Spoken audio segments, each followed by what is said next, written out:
யாரையுமே மாற்ற முடியாது. இது மனசில் வச்சுக்கோங்க.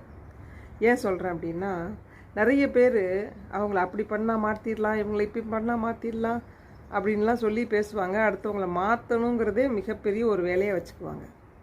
எதுக்காக நீங்கள் அடுத்தவங்களை போய் மாற்ற போகிறீங்க? அவங்க மாறவே போகிறது கிடையாது. அது உங்கள் கணவனாக இருக்கட்டும், குழந்தைகளாக இருக்கட்டும். நான் அவனை மாற்றிடுவேன், என் நண்பால் மாற்றிடுவேன், என் பண்பால் மாற்றிடுவேன், ஒரு மண்ணாங்கட்டியும் நடக்காது. அவங்க அவங்களா தான் இருக்க போகிறாங்க. நீங்கள் உங்கள் வேலையை பார்க்கலாம், அவ்வளோதான். என்னடா இப்படி சொல்கிறானே நினைக்காதீங்க. நானே பல பேருக்கு ஒரு மாற்றத்தை கொண்டு வரணும் அப்படின்னு சொல்லிட்டு ரொம்ப பிரயத்தனப்பட்டு ட்ரை பண்ணியிருக்கேன். ரொம்ப ஒரு மாதிரி ஒரு வறுமையில் இருப்பாங்க. எப்போ பார்த்தாலும் எனக்கு ஒன்றும் இல்லை, கஷ்டப்படுறேன்னு சொல்லிகிட்டு இருப்பாங்க. அவங்கள கஷ்டத்துலேருந்து மீட்டு கொண்டு வருவோம் அப்படின்னு நான் ஏதாவது முயற்சி பண்ணேன்னு வச்சுக்கோங்களேன், ஏற்றுக்கவே மாட்டாங்க. நம்ம சொல்கிறத செய்யவும் மாட்டாங்க. நம்ம ஒரு ஐடியா கொடுத்தா அதை ஏற்றுக்க மாட்டாங்க. இல்லை அது சரி வராது, இது சரி வராதுன்னு சொல்லுவாங்க.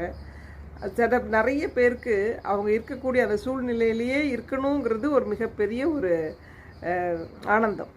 சில பேருக்கு கஷ்டமாக இருக்கிறதே அது பிடிச்சிருக்கும், ரொம்ப சேடாக இருக்கிறது ரொம்ப ரொம்ப பிடிச்சிருக்கும். அதில் ரொம்ப ஒன்றி போயிடுவாங்க.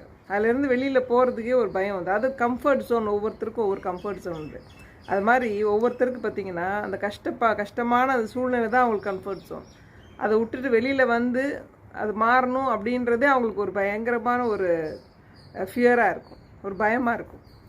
அதனால் ஒவ்வொருத்தர் நம்ம மனிதர்கள் வந்தது எல்லாமே அவங்கவுங்க வாழ்க்கையை வாழ்வதற்கு தான். நீங்கள் வந்து இதில் போய் அடுத்தவங்க லைஃப்பில் ஒரு மாற்றத்தை கொண்டு வரேன், இவங்களுக்கு சேவை பண்ணுறேன், அவங்களுக்கு பண்ணுறேன், அதெல்லாம் பண்ணவே தேவையில்லை. அப்படி உங்களுக்கு அடுத்தவங்களுடைய லைஃப்பில் இறங்கி அவங்களுக்கு உங்களால் ஒரு மாற்றம் நிகழணும் அப்படின்னு இருந்திருந்தால் தானாகவே நிகழும். அது பிரபஞ்சம் தானாகவே நிகழ்த்தும். அதை நீங்கள் பற்றி யோசிக்கக்கூட மாட்டீங்க. யோசிக்கிறீங்க அப்படின்னாலே அது உங்களுக்கு இல்லை அப்படின்னு தான் அர்த்தம்.